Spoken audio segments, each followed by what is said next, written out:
There's a snake in my school by David Williams.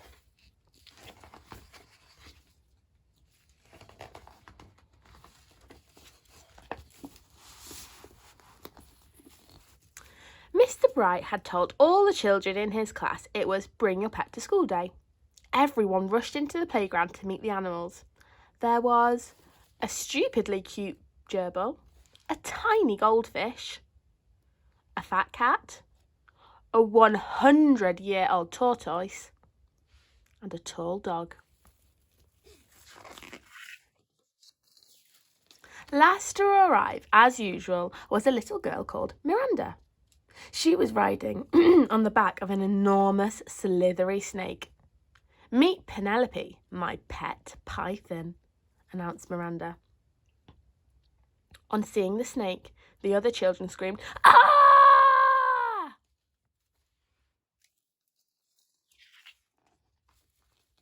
Miranda loved being different. She always stood out at school with her individual take on school uniform, her cartwheels down the corridors, and her funny answers in class. What ended in 1945? 1944! A python is a rather unusual pet, but Miranda and Penelope had so much fun playing together. For the little girl, the snake would pretend to be a balloon, a scarf, a hula hoop, a telescope, a trombone, and sometimes, when they were both feeling particularly mischievous, a third arm.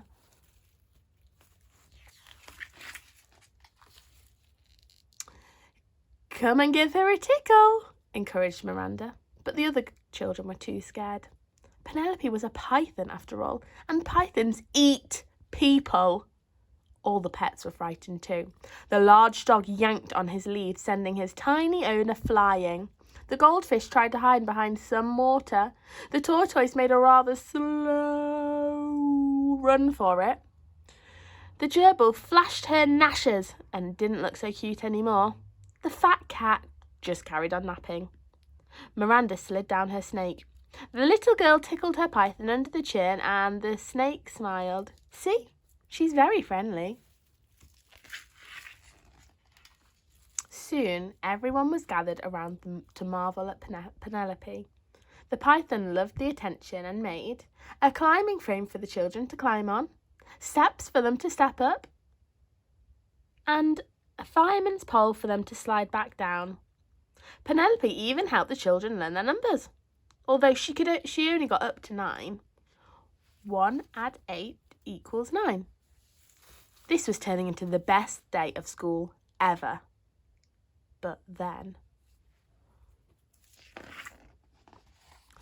Miss Bloat, the headmistress, thundered into the playground. "There's a snake in my school!" she shouted. Miss Bloat didn't like animals much, or children. "It's Bring Your Pet to School Day," spluttered Mr. Bright. "And Penelope is my pet," said Miranda. "Miranda, I should have known you would have to be different. A snake is not a pet. It's a menace," snapped Miss Bloat. "Mr. Bright, all these filthy beasts are confiscated." All the girls and boys shouted, "No!" as the headmistress stuffed their pets into the lost property cupboard, except for Penelope the snake. Miss Bloat had other ideas for her. "This disgusting thing is coming with me," bellowed the headmistress. With that, she dragged the poor python along the corridor to her office. "Where are you going to put Penelope?" asked Miranda. "In the bin." "No!" Miss Bloat crammed the snake in her bin and slammed the lid shut. Then she plunked herself down on top so the python couldn't escape. The bin rattled and rattled, but Penelope was trapped. "A snake in my school indeed. Get back to your lesson." Downstairs in the classroom, tears rolled down Miranda's cheeks. All the children were sad to have had their pets taken away, but no one was sadder than Miranda. The little girl feared she would never see Penelope again. At the end of the day, Miranda dashed upstairs to Miss Bloat's office to try and make her change her mind. Knock, knock. There was no answer. So Miranda slowly pushed open the door, only to see Penelope sitting in the headmistress's chair. Miranda ran towards her pet and gave her a humongous hug. Miss Bloat was nowhere to be seen, so the girl grabbed the key on my desk, ran to the lost property cupboard as fast as she could and unlocked it. The animals were overjoyed to be set free. Whoosh! Then Miranda and all the pets slid down Penelope's back into the playground. The children shouted, "Hooray!" Penelope entertained everybody again. She made a seesaw for them to seesaw on, a wheel for them to roll in, a swing for them to swing on, and a skipping rope to skip with. Penelope even helped some of the younger children with the alphabet, although it was hard to do in X. U, V, W, X, Y, Z. As for Miss Bloat, she had completely disappeared. So Mr. Bright was made headmaster. Now the children were allowed to bring in all their favourite animals whenever they wanted. The school became home to every sort of fantastic creature. An ostrich, a giraffe, a tiger, a gorilla, an elephant, a kangaroo, a crocodile, a grizzly bear, and even a colony of penguins.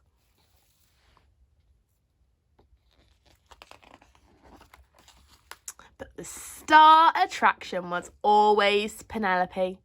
And then Miranda had noticed that there was something different about her python.